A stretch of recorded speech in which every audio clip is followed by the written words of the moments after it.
कृष्णः परस्वामी व्याप्तः कर्ता उपकारकः रक्षत्येव तदीयं मां कर्मार्चो गुरुदेवगः आपादमूलपर्यन्तं गुरूणाम् आकृतिं स्मरेत्येन विघ्नाः प्रणश्यन्ति सिद्ध्यन्ति च मनोरथाः।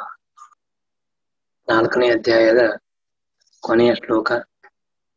ಇತಿ ದೇವವರಸ್ಯ ಹರೇಃ ಸ್ತವನಂ ಕೃತವಾನ್ ಮುನಿರುತ್ತಮಮಾದರತಃ ಸುಖತೀರ್ಥಪದಾಭಿಹಿತಃ ಪಠತಃ ತದಿದಂ ಭವತಿ ಧ್ರುವಮುಚ್ಚ ಸುಖಂ. ಶ್ರೀಮದಾಚಾರ್ಯರು ಪರಮಾತ್ಮನ ಸ್ತೋತ್ರವನ್ನು ಮಾಡಿ ತಾವು ಮಾಡತಕ್ಕಂತಹ ಭಗವಂತನ ಸ್ತೋತ್ರ ಪರಮಾತ್ಮನಿಗೆ ಅತ್ಯಂತ ಪ್ರಿಯವಾದದ್ದು ಅಂತ ಹೇಳ್ತಾ ಇದ್ದಾರೆ. ಯಾಕೆ ನೀವು ಭಗವಂತನ ಸ್ತೋತ್ರವನ್ನು ಮಾಡಿದ್ದೀರಿ ಅಂತ ಶ್ರೀಮದ್ ಆಚಾರ್ಯರಿಗೆ ಯಾರಾದರೂ ಪ್ರಶ್ನೆ ಮಾಡಿದರೆ ಅದಕ್ಕೆ ಉತ್ತರ ಕೊಡುವಂತೆ ಶ್ರೀಮದ್ ಆಚಾರ್ಯ ಹೇಳ್ತಾ ಇದ್ದಾರೆ, ದೇವವರಸ್ಯ ಹರೇಃ ಸ್ತವನಂ ಸುಖತೀರ್ಥ ಪದಾಭಿಹಿತಃ ಮುನಿಃ. ದೇವವರಸ್ಯ ಹರೇಃ ಉತ್ತಮಂ ಸ್ತವನಂ ಆದರತಃ ಕೃತವಾನ್ ತದಿದಂ ಪಠತಃ ಧ್ರುವಂ ಉಚ್ಚ ಸುಖಂ ಭವತಿ. ಇತಿ ಅಂದ್ರೆ ಈ ರೀತಿಯಾಗಿ ಶ್ರೀಮದಾಚಾರ್ಯ ಹಿಂದೆ 7 ಶ್ಲೋಕಗಳಲ್ಲಿ ಭಗವಂತನ ಮಹಾತ್ಮ್ಯವನ್ನು ಭಗವಂತನ ಸ್ತೋತ್ರ ಮಾಡಿದ್ದಾರೆ. ಹೇಳ್ತಾರೆ, ದೇವವರಸ್ಯ ಹರೇಃ ಉತ್ತಮಂ ಸ್ತವನಂ ಕೃತವಾನ್. ದೇವವರ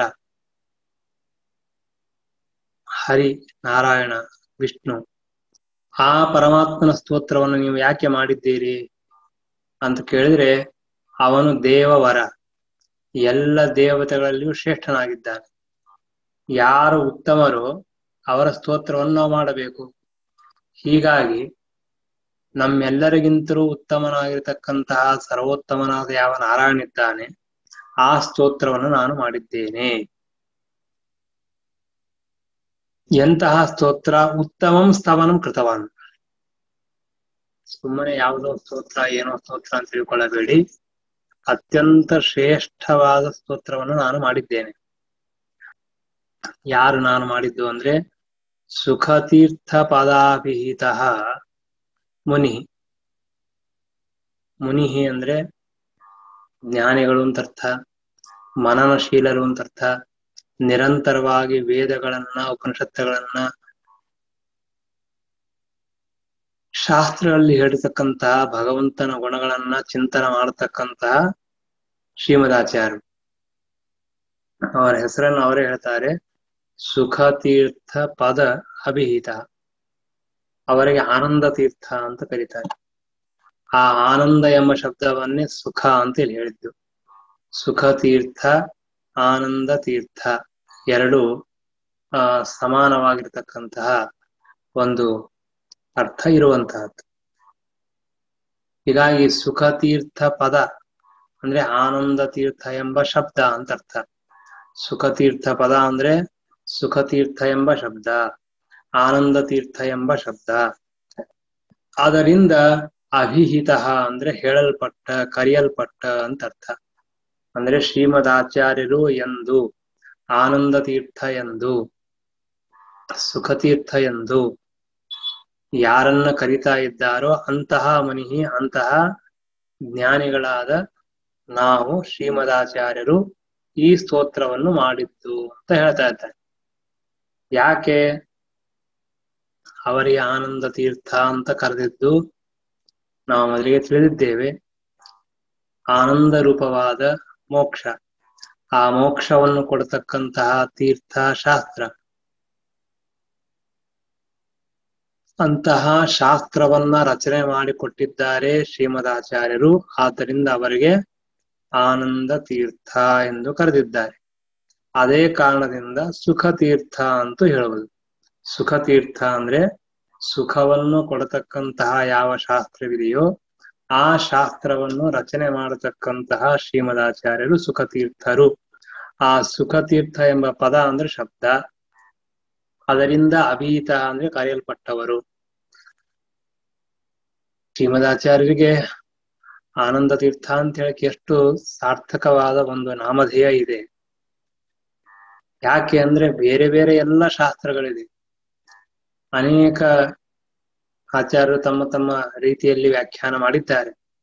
ಆದರೆ ಆ ಎಲ್ಲ ವ್ಯಾಖ್ಯಾನಗಳು ಕೂಡ ಅರ್ಥಾತ್ ಆ ವ್ಯಾಖ್ಯಾನಕ್ಕೆ ಅನುಗುಣವಾಗಿ ನಾವೇನಾದರೂ ವೇದ ಅಥವಾ ಸೂತ್ರಗಳು, ಮಹಾಭಾರತ ಇವುಗಳಿಗೆ ಅರ್ಥವನ್ನು ತಿಳ್ಕೊಂಡ್ರೆ ನಮಗೆ ಸರಿಯಾದ ಅರ್ಥ ಆಗೋದಿಲ್ಲ.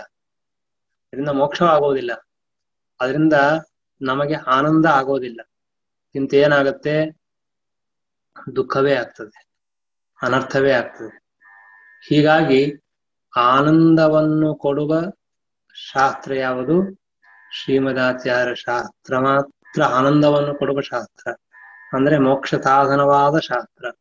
ಹೀಗಾಗಿ ಆ ಮೋಕ್ಷವನ್ನು ಕೊಡುವ ಶಾಸ್ತ್ರವನ್ನು ರಚನೆ ಮಾಡಿದ ಆಚಾರ್ಯರು ಶ್ರೀಮದಾಚಾರ್ಯರು. ಅಂತಹ ಶ್ರೀಮದಾಚಾರ್ಯರು ಬರೆದಿರುವ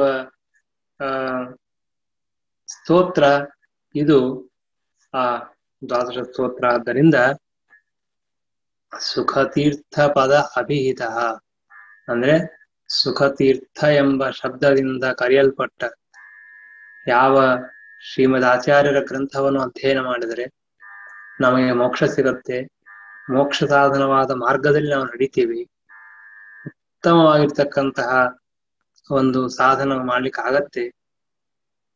ಉಳಿದ ಯಾವ ಮಾರ್ಗದಲ್ಲಿಯೂ ನಮಗೆ ಆ ಮೋಕ್ಷ ಸಿಗ್ಲಿಕ್ಕೆ ಸಾಧ್ಯನೇ ಇಲ್ಲ. ಏನೇನೋ ಮಾತುಗಳನ್ನು ಹೇಳ್ತಾರೆ, ಹೇಗೋ ಕರ್ಕೊಂಡು ಹೋಗ್ತಾರೆ ನಮ್ಮನ್ನ, ದೇವರನ್ನ ಮುಟ್ಸೋದೇ ಇಲ್ಲ. ತುಂಬಾ ದೂರದಿಂದ ನಾವು ದೇವರನ್ನ ನೋಡ್ಬೇಕಾಗ್ತದೆ, ದೇವರಿಂದ ದೂರ ಇರಬೇಕಾಗ್ತದೆ. ಆದ್ರೆ ಭಗವಂತನ ಸಮೀಪಕ್ಕೆ ಕರೆದುಕೊಂಡು ಹೋಗತಕ್ಕಂಥವರು ಶ್ರೀಮದಾಚಾರ್ಯರು. ಹಾಗೂ ಶ್ರೀಮದಾಚಾರ್ಯ ಶಾಸ್ತ್ರ ಮಾತ್ರ ಭಗವಂತನ ಸಮೀಪ ಕರೆದುಕೊಂಡು ಹೋಗ್ತದೆ. ಆದ್ದರಿಂದಾಗಿ ಅಂತಹ ಆ ಶ್ರೀಮದಾಚಾರ್ಯರು ಮಾಡಿರುವ ಸ್ತೋತ್ರ ಇದು. ಮುನಿಹಿ ಅವರೇನೋ ಸಾಮಾನ್ಯರು ಅಂತ ತಿಳ್ಕೊಳ್ಬೇಡ, ಏನೋ ಆನಂದ ತೀರ್ಥ ಅಂತ ತಿಳ್ಕೊಂಡಿದ್ದಾರೆ ಅಂತಲ್ಲ. ನಿರಂತರವಾಗಿ ಮನನಶೀಲರು, ಉತ್ತಮವಾಗಿರ್ತಕ್ಕಂತಹ ಭಗವಂತನ ಜ್ಞಾನವನ್ನು ಪಡೆದವರು. ಅಂತಹ ನಾವು ದೇವವರಸ್ಯ ಹರೇ ಆದರತಃ ಸ್ತವನಂ ಕೃತವಾನ್. ದೇವವರಸ್ಯ ಹರೇ ಸರ್ವೋತ್ತಮನಾಗಿರ್ತಕ್ಕಂತಹ ಭಗವಂತನ ಸ್ತೋತ್ರವನ್ನು ಮಾಡಿದ್ದೇವೆ. ಹೇಗೆ ಮಾಡಿದ್ದೇವೆ? ಆದರತಃ ಸ್ತವನಂ ಕೃತವಾನ್. ಸ್ತೋತ್ರ ನಾವೆಲ್ಲರೂ ಮಾಡಬಹುದು, ಅನೇಕ ಜನ ಮಾಡಬಹುದು. ಆದ್ರೆ ಅದರಲ್ಲಿ ಆದರ ಅಂದ್ರೆ ಭಕ್ತಿ, ಸ್ನೇಹ, ಮಹಾತ್ಮ್ಯ, ಜ್ಞಾನ ಎಲ್ಲ ಇರಬೇಕಲ್ಲ. ಸ್ನೇಹ ಇರೋದಿಲ್ಲ. ಸ್ತೋತ್ರ ಮಾಡ್ತಾರೆ. ಸ್ತೋತ್ರ ಅಂದ್ರೆ ಏನು? ಇಬ್ಬರಲ್ಲಿ ಗುಣಗಳನ್ನು ಹೇಳೋದು. ಅವರು ಆ ಕೆಲಸ ಮಾಡಿದ್ರು, ಈ ಕೆಲಸ ಮಾಡಿದ್ರು, ಅಂತಹ ಅವರಲ್ಲಿ ಶಕ್ತಿ ಇದೆ, ಗುಣಗಳಿದೆ ಅಂತ ಹೇಳ್ತೇವೆ. ಅವರಲ್ಲಿ ಸ್ನೇಹದಿಂದ ಹೇಳ್ತೀವ, ಅಥವಾ ನಮಗೇನೋ ಒಂದು ಕೆಲಸ ಆಗ್ಬೇಕಾಗಿರ್ತದೆ, ಅದಕ್ಕಾಗಿ ನಾವರ ನೀನೇ ಚಂದ್ರ, ನೀನೇ ಕುಬೇರ, ನೀನೇ ವರ್ಣ ಅಂತ ಈ ರೀತಿಯಾಗಿ ನಾವು ಹೇಳಬಹುದು. ಆದರೆ ಆ ತರಹದ ಒಂದು ಪ್ರಸಂಗ ಶ್ರೀಮದಾಚಾರ್ಯ ಸರ್ವಥಾ ಇಲ್ಲ. ಶ್ರೀಮದಾಚಾರ್ಯ ಅಂತಾರೆ, ನಾನು ಭಗವಂತನ ಸ್ತೋತ್ರ ಮಾಡಿದ್ದು ಯಾವುದೋ ಪ್ರಯೋಜನಕ್ಕಾಗಿ ಸರ್ವಥಾ ಮಾಡಲಿಲ್ಲ. ಹಾಗಾದ್ರೆ ಯಾಕೆ ಮಾಡಿದ್ದೇನೆ? ಆದರತಃ ಕೃತವಾನ್. ದೇವರಲ್ಲಿ ಶ್ರದ್ಧೆ ಇದೆ, ವಿಶ್ವಾಸ ಇದೆ, ಪ್ರೀತಿ ಇದೆ, ಆ ಗೌರವ ಇದೆ. ಆ ಗೌರವ, ಸ್ನೇಹ, ಪ್ರೀತಿಯಿಂದ ಸ್ತೋತ್ರ ಮಾಡಿದ್ದೆ ಹೊರತಾಗಿ ನನಗೆ ಯಾವುದೋ ಲೌಕಿಕವಾದ ಲಾಭವಾಗತ್ತೆ, ಪ್ರಯೋಜನವಾಗತ್ತೆ ಅನ್ನೋದಕ್ಕೋಸ್ಕರವಾಗಿ ನಾವು ಆ ಸ್ತೋತ್ರ ಮಾಡಿದ್ದು ಅಂತ ಸರ್ವಥಾ ಯಾರೂ ತಿಳಿಯಬೇಡಿ ಹೇಳ್ತಾರೆ. ದೇವವರಸ್ಯ ಹರೇ ಸ್ತವನಂ ಕೃತವಾನ್ ಮುನಿ ಉತ್ತಮಂ. ಆ ಸ್ತೋತ್ರವು ಅತ್ಯಂತ ಶ್ರೇಷ್ಠವಾದ ಸ್ತೋತ್ರ ಮತ್ತು ಆದರದಿಂದ ಮಾಡಿರ್ತಕ್ಕಂತಹ ಸ್ತೋತ್ರ. ಸರಿ, ಈ ಸ್ತೋತ್ರ ಮಾಡಿದ್ದೀರಿ, ಮುಂದೆ ಏನು ಅಂತ ಕೇಳಿದ್ರೆ, ತದಿದಂ ಪಠತಃ ಉಚ್ಚ ಸುಖಂ ಧ್ರುವಂ ಭವತಿ. ಯಾರು ನಾನು ಮಾಡತಕ್ಕಂತಹ ಈ ಸ್ತೋತ್ರವನ್ನ ಹೇಳ್ತಾರೋ, ಭಗವಂತನನ್ನು ಕುರಿತು ಈ ಸ್ತೋತ್ರದಿಂದ ಸ್ತುತಿಸುತ್ತಾರೆ, ಅವರಿಗೆ ಧ್ರುವಂ ನಿಶ್ಚಿತವಾಗಿಯೂ ಕೂಡ ಉಚ್ಚ ಸುಖಂ ಭವತಿ. ಉಚ್ಚ ಅಂದ್ರೆ ಶ್ರೇಷ್ಠ, ಶ್ರೇಷ್ಠವಾದ ಸುಖ ಅಂದ್ರೆ ಯಾವುದು? ಮೋಕ್ಷ. ಆ ಮೋಕ್ಷ ಎಂಬಂತಹ ಶ್ರೇಷ್ಠವಾದ ಸುಖ ನಿಮಗೆ ಆಗುತ್ತದೆ. ನೋಡ್ರಿ, ಶ್ರೀಮದಾಚಾರ್ಯರ ಉದ್ದೇಶ ಯಾವಾಗಲೂ ಕೇವಲ ಲೌಕಿಕವಾಗಿರ್ತಕ್ಕಂತಹ ಸುಖ ಅಲ್ಲವೇ ಅಲ್ಲ. ನಮಗೆಲ್ಲ ಲೌಕಿಕವಾಗಿರ್ತಕ್ಕಂತಹ ಸುಖದ ಪ್ರಾಪ್ತಿಯಾದರೆ ಸಾಕು, ನಾವು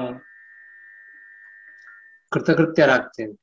ಆದರೆ ಅಲೌಕಿಕವಾಗಿರ್ತಕ್ಕಂತಹ ಮೋಕ್ಷವನ್ನು ಪಡೆಯಬೇಕು, ಅದಕ್ಕಾಗಿ ನಾವು ಪ್ರಯತ್ನ ಮಾಡಬೇಕು, ಅದಕ್ಕಾಗಿ ಸಾಧನ ಮಾಡಬೇಕು ಅಂತ ನಾವು ಅದನ್ನು ತಿಳಿಸಿಕೊಟ್ಟಿದ್ದು ಗೀತಾ, ಉಪನಿಷತ್ತು ಮೊದಲಾದಲ್ಲಿ ಹೇಳಿದ್ದನ್ನ ಶ್ರೀಮದಾಚಾರ್ಯ ನಮಗೆ ತೋರಿಸಿಕೊಟ್ಟಿದ್ದಾರೆ. ಹೀಗಾಗಿ ನಮಗೆ ಮೋಕ್ಷವೂ ಬೇಡ ಅಂದ್ರೆ ನಾವು ದೇವರ ಹತ್ರ ಹೋಗೋದೇ ಇಲ್ಲ. ನಾವು ನಿಜವಾಗಿಯೂ ಶ್ರೀಮದಾಚಾರ್ಯಗೆ ಮೋಕ್ಷವೂ ಬೇಡ, ಅವರಿಗೆ ದೇವರಿದ್ರೆ ಸಾಕು. ಉತ್ತಮರಾದ ಭಗವದ್ಭಕ್ತರಿಗೆ ಭಗವಂತನೇ ಸಾಕು. ಪರಮಾತ್ಮನ ಬಿಟ್ಟು ಅವ್ರು ಏನನ್ನೂ ಅಪೇಕ್ಷೆ ಮಾಡುವುದಿಲ್ಲ. ಹೀಗೆ ಭಗವಂತನ ಬಿಟ್ಟು ಏನೇನನ್ನೂ ಅಪೇಕ್ಷೆ ಮಾಡದೇ ಇರ್ತಕ್ಕಂಥವ್ರು ಯಾರು ಅಂದರೆ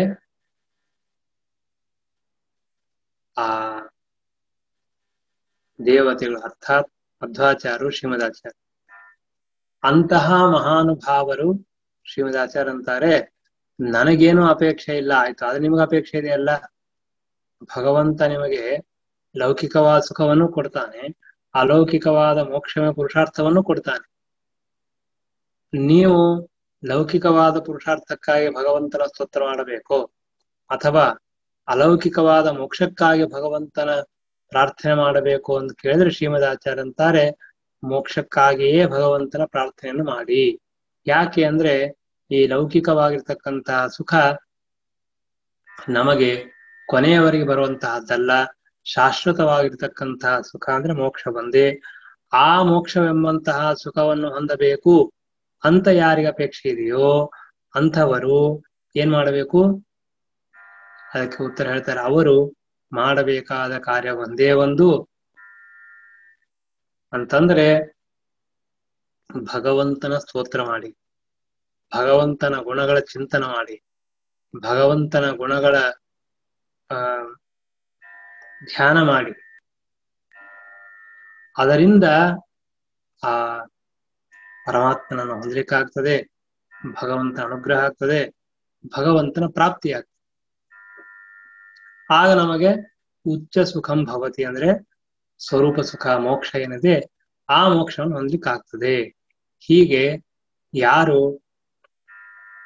ಭಗವಂತನನ್ನು ಹೊಂದಬೇಕು ಅಂತ ಅಪೇಕ್ಷೆ ಇದೆಯೋ, ಅಥವಾ ಮೋಕ್ಷವನ್ನು ಹೊಂದಬೇಕು ಅಂತ ಅಪೇಕ್ಷೆ ಇದೆಯೋ, ಅಂತಹ ಭಕ್ತರು ಆ ಭಗವಂತನ ಸ್ತೋತ್ರವನ್ನ ಶ್ರೀಮದಾಚಾರ್ಯನು ಮಾಡಿದ್ದಾರೆ.